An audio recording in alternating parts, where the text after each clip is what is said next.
सावित्री। यह सुनते ही माँ का रोना अचानक बंद हो गया। तभी वहां एक तेज रोशनी हुई और थुंग थुंग की आत्मा प्रकट हुई। माँ को यह नजारा देखकर यकीन ही नहीं हो रहा था।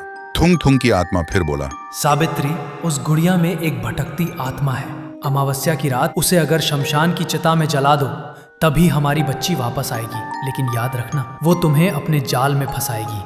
यह सुनते ही माँ ने रोते हुए थुंग थुंग को छूने के लिए हाथ आगे बढ़ाया, लेकिन अगले ही पल थुंग थुंग की आत्मा गायब हो गई। इसलिए माँ को लगा शायद यह सब उनके दुख और मन का वहम था। फिर वह घर की तरफ लौटने लगी, लेकिन जैसे ही उसने घर की चौखट पर पैर रखा, माँ अचानक रुक गई। उसने देखा वह गुड़िया वहां पड़ी थी और तभी वह गुड़िया धीरे से बोली, माँ, अब कहाँ चली गई थी मुझे अकेली छोड़कर? मेरे साथ छुपन छुपाई खेलो ना। ये बोलते ही वह गुड़िया अचानक वहां से गायब हो गई। तभी अचानक माँ को मीरा की आवाज सुनाई दी।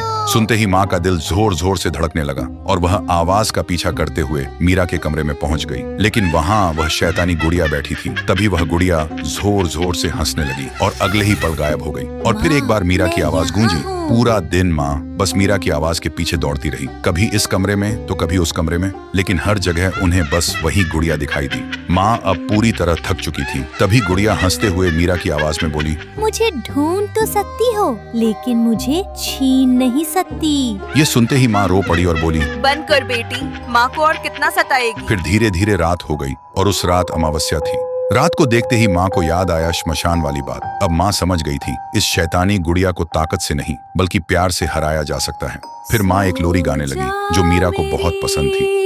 नन्ही सी जान। लोरी की आवाज से पूरा कमरा खामोशी से भर गया और तभी वह गुड़िया अपने असली रूप में वापस आ गई और माँ की गोद में आकर चुपचाप सो गई। लेकिन माँ ने मौका देखते ही गुड़िया को मीरा के स्कूल बैग में रखकर तेजी से श्मशान की तरफ निकल पड़ी। श्मशान में चारों तरफ अंधेरा और खौफनाक सन्नाटा था। उसी अंधेरे में माँ जलती चिता के सामने गुड़िया को लेकर खड़ी थी, लेकिन जैसे ही माँ ने गुड़िया को आग में डालने के लिए हाथ आगे बढ़ाया, अचानक उस गुड़िया का चेहरा मीरा जैसा हो गया। फिर बोली, माँ, मुझे मत जलाओ, मैं तुम्हारी बेटी हूँ।